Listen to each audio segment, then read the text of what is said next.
Assalamualaikum warahmatullahi wabarakatuh. Waalaikumsalam warahmatullahi wabarakatuh. Bismillah, alhamdulillah, wassalatu wassalamu ala rasulillah wa ala alihi wa sahbihi wa mawala. Rabbi sholli sadri wa yassir li amri wahlul 'uqdatam min lisani yafqahu qawli. Nasihat untuk Naufal dan untuk Bapak. Janganlah sekali-kali engkau menjauhi orang yang mengajakmu kepada kebaikan. Baik Pak, Naufal akan selalu mengingat nasihat Bapak. Pak, Naufal pernah mendengar bahwa ada salah satu surat Al-Quran yang Allah turunkan untuk menghibur seorang anak kecil yang sedang bersedih. Oh, anak itu bernama Zaid bin Arqam. Dan surah yang akan turun untuknya, untuk menghiburnya adalah surat Al-Munafiqun. Oke lah, hari ini kita akan membahas Zaid bin Arqam dan mengapa Allah menurunkan surat Al-Munafiqun sebagai penghibur bagi Zaid.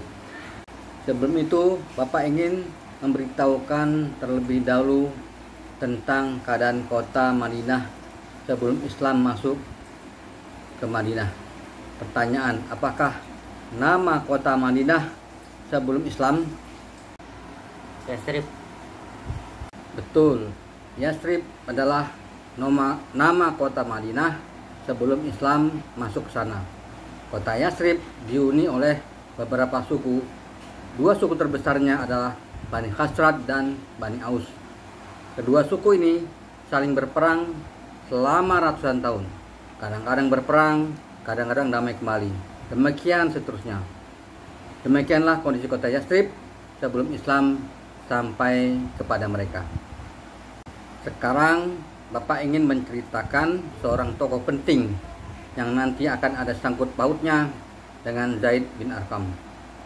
Dia adalah Abdullah bin Ubay bin Salul. Abdullah bin Ubay bin Salul adalah kepala suku Bani Khazraj. Perawakannya gagah perkasa, tampan dan berwibawa. Dia seorang yang pintar berpidato atau seorang orator yang ulung. Dia pintar dan mudah mempengaruhi orang lain. Dengan kepintarannya dalam berbicara, Abdullah bin Ubay bin Salul berhasil mempengaruhi orang-orang yang mempunyai kedudukan penting di Yasrib untuk tunduk kepadanya. Dengan kepercayaan yang diberikan kepadanya, Abdullah bin Ubay bin Salul mempunyai rencana besar untuk dirinya dan juga untuk Yasrib. Rencananya adalah dia akan menjadikan Yasrib menjadi sebuah kerajaan, dan dia akan menjadikan dirinya menjadi raja pertama kerajaan Yasrib. Tidak ada pertentangan di kalangan penduduk Yasrib, baik itu dari Bani Khazraj maupun dari Bani Aus, sehingga rencananya mulus untuk menjadikan dirinya menjadi seorang raja. Abdullah bin Ubay bin Salul pun akhirnya menentukan tanggal perayaan pengangkatan dirinya sebagai raja. Dia mengumpulkan sekelompok orang yang akan dijadikan panitia pelaksana. Ada panitia untuk baju kebesaran raja, ada panitia untuk membuat tongkat raja dan mahkota dan singgasana raja. Hingga semua persiapan sudah terlaksana, tinggal menunggu tanggal baik yang sudah ditentukan. Hari yang ditunggu semakin dekat, sehingga beberapa hari lagi. Pada beberapa hari penantian itulah tiba-tiba saja terjadi fenomena yang tidak biasa di Yasrib, yaitu datangnya orang-orang yang melarikan diri dari kota Mekah dan memasuki Yasrib tanpa membawa apa-apa, alias miskin. Dan anehnya, semua pendatang dari Mekah tersebut disambut dan diterima oleh penduduk Yasrib. Penduduk Yasrib yang sudah memeluk Islam membukakan pintu-pintu rumah mereka dan mempersilahkan pendatang dari Mekah untuk memasuki rumah-rumah mereka. Penduduk Yasrib yang tadinya membicarakan tentang pengangkatan raja pertama mereka, kini pembicaraan penduduk Yasrib beralih isu isu yang paling banyak dibicarakan adalah dalam beberapa hari ini kota Yathrib akan menerima seorang tamu yang agung, seorang nabi, seorang utusan Tuhan, dan orang yang mulia tersebut akan tinggal dan menetap di Yathrib dan akan menjadi tetangga mereka. Dialah Nabi Muhammad Shallallahu Alaihi Wasallam. Dan akhirnya setelah beberapa hari kedatangan imigran dari kota Makkah tersebut, Nabi Muhammad Shallallahu Alaihi Wasallam tiba di Yathrib. Masyarakat Yathrib yang dengan sendirinya tunduk dan patuh kepada Nabi Muhammad Shallallahu Alaihi Wasallam, sehingga mereka tidak menghiraukan lagi tentang Abdullah bin Ubay bin Salul dan kerajaannya. Kini mereka sudah mempunyai pemimpin baru, yaitu seorang nabi utusan Tuhan Muhammad Shallallahu Alaihi Wasallam. Begini Pak, jangankan kedatangan seorang nabi, jika di lingkungan kita akan didatangi oleh presiden atau pejabat negara saja, maka lingkungan kita pasti akan menjadi heboh dan akan menjadi topik pembicaraan. Apalagi jika yang akan datang adalah seorang nabi utusan Tuhan, pasti lebih heboh lagi, ya kan? Iya Pak. Abdullah bin Ubay berusaha keras agar upacara pengangkatan dirinya sebagai raja tetap terlaksana. Tapi apa daya, masyarakat Yathrib sudah tidak peduli lagi dengan dirinya dan kerajaannya. Hari pengangkatannya lewat begitu saja, tidak ada yang peduli lagi dengannya, kecuali kawan-kawan setianya saja. Kerajaannya runtuh tepat di depan matanya. Betapa marah dan kecewanya Abdullah bin Ubay bin Salul mengalami kejadian yang tidak pernah ia perhitungkan sebelumnya. Ia lebih marah lagi ketika Rasulullah SAW mengganti nama Yathrib menjadi nama baru, yaitu Madinah atau Madinatun Nabi, kota Nabi. Dendamnya terhadap kaum muhajirin atau orang-orang Islam yang berhijrah ke Yathrib dan khususnya Nabi Muhammad SAW akan ia balas jika ia punya kesempatan. Kenyataannya adalah jumlah pengikut Abdullah bin Ubay bin Salul sangat kecil jika dibandingkan dengan pengikut Nabi Muhammad SAW. Nabi Muhammad SAW mempunyai pengikut dari kaum muhajirin, juga Bani Khazraj dan Bani Aus. Sedangkan pengikut Abdullah bin Ubay bin Salul hanya beberapa orang saja, dan mereka adalah orang-orang dari suku yang sama dengan Abdullah bin Ubay bin Salul, yaitu suku Khazraj. Karena kalah jumlah, Abdullah bin Ubay bin Salul tidak berani memusuhi Nabi Muhammad SAW secara terang-terangan.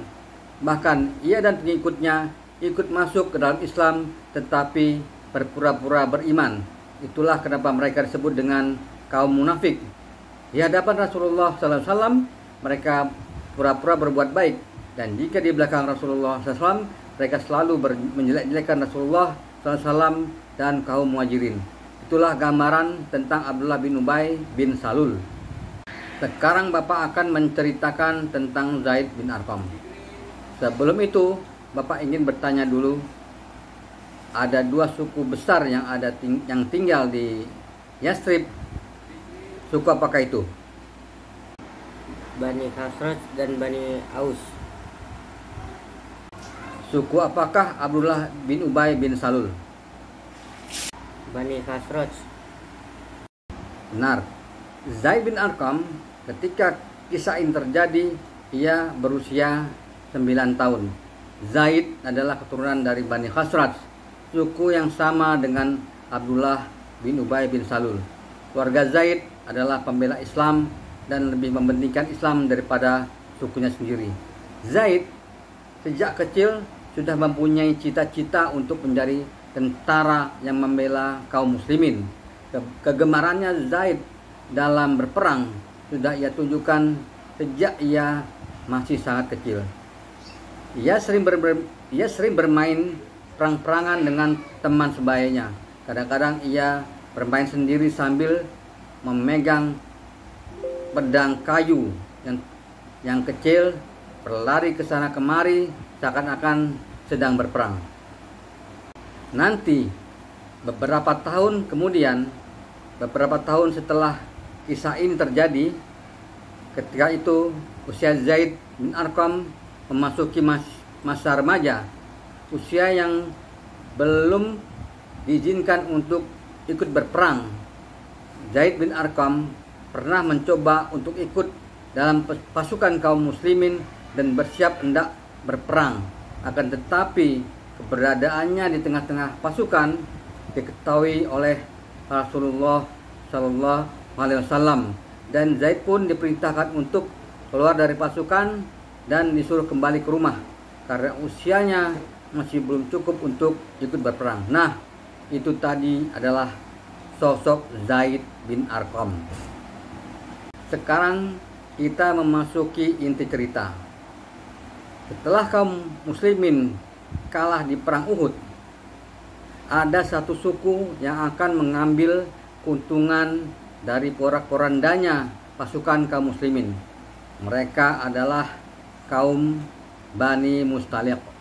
Bani Mustaliq berencana akan menyerang Madinah secara mendadak. Sebelum orang-orang Madinah melakukan persiapan perang, kalau rencana itu terjadi, maka kekuatan kaum muslimin semakin terpuruk. Ternyata rencana kaum Bani Mustaliq itu bocor. Seseorang memberitahukan kepada Rasulullah SAW tentang rencana Bani Mustaliq. Rasulullah SAW langsung mengambil langkah cepat. Beliau SAW memerintahkan kepada kaum Muhajirin dan kaum Ansor untuk segera bersiap untuk berperang. Rencana Rasulullah SAW, sebelum Bani Mustaliq menyerang ke Madinah, kaum muslimin lebih dulu menyerang ke pemukiman Bani Mustaliq. Maka persiapan pun dilakukan. Di antara kaum Ansor terdapatlah Abdullah bin Ubay bin Salul dan kawan setianya. Mereka ikut bukan untuk berperang, tetapi mencari kesempatan untuk merusak pasukan dari dalam jika kesempatan itu ia dapatkan. Di tempat kaum Ansor yang lain ada Zaid bin Arqam. Pada saat itu ia masih berumur 9 tahun. Ia meminta kepada pamannya untuk ikut dalam pasukan kaum muslimin yang akan berperang ke Bani Mustaliq. Awalnya pamannya menolak keinginan Zaid untuk ikut dalam pasukan. Akan tetapi karena pasukan Bani Mustaliq adalah pasukan yang tidak terlalu besar dan rencananya akan mudah untuk ditaklukkan, akhirnya pamannya mengikut sertakan Zaid dalam pasukan sekedar untuk membahagiakan Zaid. Karena sang paman yakin perjalanan perang kali ini tidak akan membahayakan jiwa Zaid. Dan ternyata memang benar, Bani Mustaliq dengan mudah ditaklukkan. Bahkan Bani Mustaliq menjadi sekutu pasukan kaum muslimin pada perang-perang mendatang. Setelah penaklukan Bani Mustaliq dan dalam masa istirahat untuk kembali ke Madinah, Rasulullah SAW mengambil kesempatan untuk mengadakan pertemuan-pertemuan dengan para sahabatnya, membahas rencana-rencana yang akan dilakukan untuk hari-hari mendatang. Ternyata Abdullah bin Ubay bin Salul dan sahabat-sahabatnya juga mengadakan pertemuan dengan orang-orang Ansor. Ia berusaha untuk mempengaruhi orang-orang Ansor agar tidak lagi menolong kaum Muhajirin dalam hal keuangan. Jika kaum Muhajirin tidak lagi dibantu keuangannya, maka kaum Muhajirin akan pergi dari Madinah karena sudah tidak ada bantuan keuangan. Bahasa Arabnya seperti ini. La tunfiqu ala man inda Rasulillahi hatta yanfadu. Janganlah kalian mengeluarkan harta-harta kalian kepada orang-orang yang bersama Rasulullah SAW hingga mereka pergi dan mencari tempat tinggal yang baru. Dan hal yang lain yang dikatakan oleh Abdullah bin Ubay bin Salul adalah, jika kita sampai di Madinah nanti, maka kita sebagai kaum yang kuat akan mengusir kaum yang lemah. Bahasa Arabnya seperti ini. La'ir raja'na ilal madinati liyukhrijanna azzu minhal azal. Sungguh, jika kita kembali ke kota, pastilah orang-orang yang kuat akan mengusir orang-orang yang lemah dari Madinah. Pertemuan yang dilakukan oleh Abdullah bin Ubay bin Salul hanya untuk kalangan terbatas. Mereka mengadakan pertemuan secara rahasia. Abdullah bin Ubay dan kawan setianya dan beberapa orang Ansor yang akan ia pengaruhi. Dalam salah satu pertemuan rahasia mereka, ternyata ada seorang anak kecil laki-laki yang berlari ke sana kemari sambil bermain perang-perangan seorang diri. Perangan dia dengan seorang diri, asik dengan dirinya sendiri. Anak laki-laki tersebut adalah Zaid bin Arqam. Bagi Abdullah bin Ubay dan kawan-kawan, Zaid bukanlah orang asing bagi mereka. Zaid adalah anak dari keluarga mereka sendiri. Zaid memang asik bermain, tetapi jiwa patriotnya sudah tumbuh dalam dirinya. Sambil bermain-main, Zaid mendengar dan mengingat kata-kata yang dikatakan oleh Abdullah bin Ubay bin Salul kepada orang-orang Ansor. Setelah mendengar ucapan dari Abdullah bin Ubay, Zaid pun berlari ke tenda pamannya dan menceritakan apa yang ia dengar dari Abdullah bin Ubay. Paman Zaid adalah salah satu dari kaum Ansor, tetapi ia tidak berpihak kepada Abdullah bin Ubay bin Salul. Ia termasuk salah seorang dari para sahabat yang setia terhadap Rasulullah SAW. Setelah paman Zaid mendengar apa yang dikatakan oleh Zaid, maka sang paman pun bergegas pergi menuju tenda Rasulullah SAW. Di dalam tenda, ia melihat Rasulullah SAW bersama beberapa orang sahabat, termasuk Umar bin Khattab. Paman Zaid pun menceritakan kepada Rasulullah SAW apa yang ia dengar dari Zaid. Umar bin Khattab radhiyallahu anhu yang juga mendengar meminta kepada Rasulullah SAW untuk mengeksekusi Abdullah bin Ubay bin Salul. Tapi Rasulullah SAW tidak menyetujuinya karena nantinya akan menjadi berita buruk bahwa Muhammad SAW membunuh pengikutnya sendiri. Apa kata dunia nantinya? Abdullah bin Ubay bin Salul, walaupun mereka adalah kaum munafik, tetapi mereka pernah mengucapkan 2 kalimat syahadah. Jika Rasulullah SAW menghukum mati Ubay, berarti Rasulullah SAW membunuh umatnya sendiri. Untuk menyelesaikan masalah ini, Rasulullah SAW memerintahkan seseorang untuk mengundang Abdullah bin Ubay untuk datang menemuinya. Rasulullah SAW tahu pasti Abdullah bin Ubay akan membantah apa yang dituduhkan kepadanya. Tapi Rasulullah SAW ingin memberi kesan kepada Abdullah bin Ubay bahwa sebetulnya Rasulullah SAW sudah tahu apa yang Abdullah bin Ubay dan pengikutnya rencanakan. Selang beberapa waktu, Abdullah bin Ubay pun datang bersama beberapa orang pengikutnya menemui Rasulullah SAW. Rasulullah SAW pun bertanya, apakah benar mereka merencanakan untuk mempengaruhi orang-orang Ansor untuk tidak membantu finansial kepada kaum Muhajirin lagi, dan akan mengusir kaum Muhajirin dari kota setelah kembali ke Madinah. Tentu saja Abdullah bin Ubay bin Salul mengingkari semua tuduhan tersebut, tetapi Rasulullah SAW hanya mendengarkan saja semua perkataan Abdullah bin Ubay bin Salul tanpa membantah sedikit pun. Seakan-akan beliau SAW mempercayai semua perkataannya.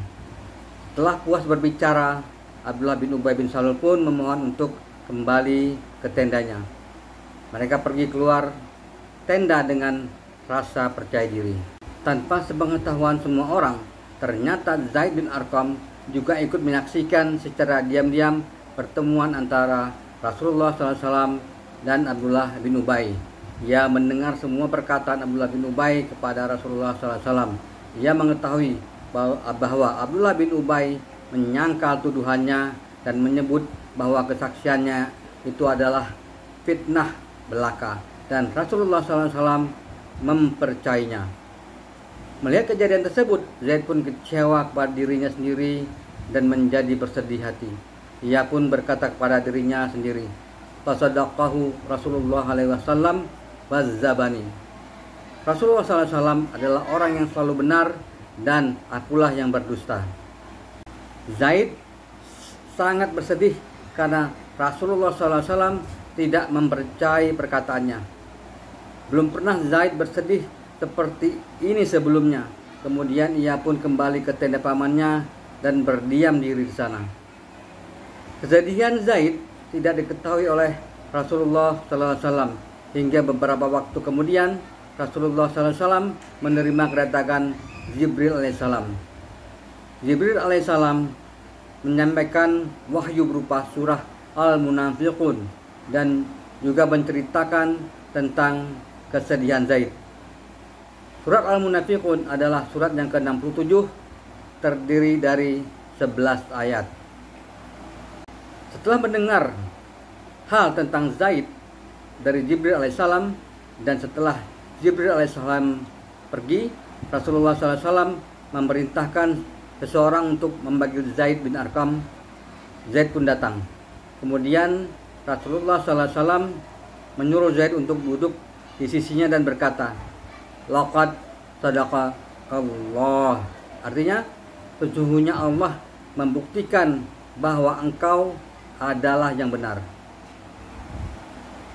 Rasulullah SAW kemudian membacakan isi surat Al-Munafiqun yang terdiri dari 11 ayat. Dari ayat pertama sampai ke 11. Dia bacakan di depan Zaid bin Arqam. Zaid pun mendengarkan dengan seksama ayat-ayat yang dibacakan oleh Rasulullah SAW tersebut.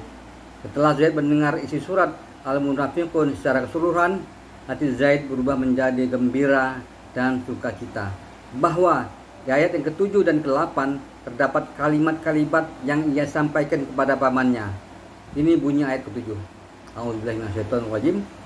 Humul ladzina yaquluna la tunfiqu ala man 'inda Rasulillahi hatta yanfaddu walillahi ghazainus samawati wal ardh walakinnal munafiqina la yafqahun. Mereka yang berkata, janganlah kamu menafkahkan hartamu kepada orang-orang yang ada di sisi Rasulullah SAW sampai mereka pergi. Padahal milik Allah lah perbendaharaan langit dan bumi. Tetapi orang-orang munafik itu tidak memahami. Sekarang bunyi ayat ke-8. Yaquluna la irja'na ilal madinati liyukhrijanna azzu minhal adhal walillahil izzatu wa rasulihi walil mu'minina walakinnal munafiqina la ya'lamun. Mereka berkata, sungguh jika kita kembali ke kota, pastilah orang-orang yang kuat akan mengusir orang-orang yang lemah dari sana. Padahal kekuatan itu hanyalah milik Allah, Rasulnya, dan bagi orang-orang yang mukmin. Tetapi orang-orang munafik itu tidak mengetahui. Hati yang tadinya sangat sedih kini berubah menjadi sangat gembira bahwa perkataannya diabadikan dalam Al-Quran. Itulah surat Al-Munafiqun, surat penghibur bagi seorang anak kecil yang bernama Zaid bin Arqam. Hampir sama dengan surat Yusuf. Surat Yusuf Allah turunkan sebagai penghibur bagi Rasulullah SAW yang ketika itu Rasulullah SAW juga dalam keadaan bersedih. Beliau SAW bersedih karena kegagalannya berdakwah di negeri Taif. Surat Yusuf menceritakan tentang Nabi Yusuf yang dimusuhi oleh saudara-saudaranya sehingga ia terusir dari tempat kelahirannya. Kemudian Nabi Yusuf alaihissalam tinggal di negeri orang dan berhasil menjadi pembesar negeri. Setelah itu Yusuf alaihissalam berhasil membuat saudara-saudaranya tunduk kepadanya dan memaafkan mereka dengan berkata, la tasriba alaikumul yaum. Tidak ada pembalasan terhadap kamu pada hari ini. Dan cerita berakhir dengan happy ending. Cerita Yusuf adalah cerita yang akan terjadi pada diri Rasulullah SAW.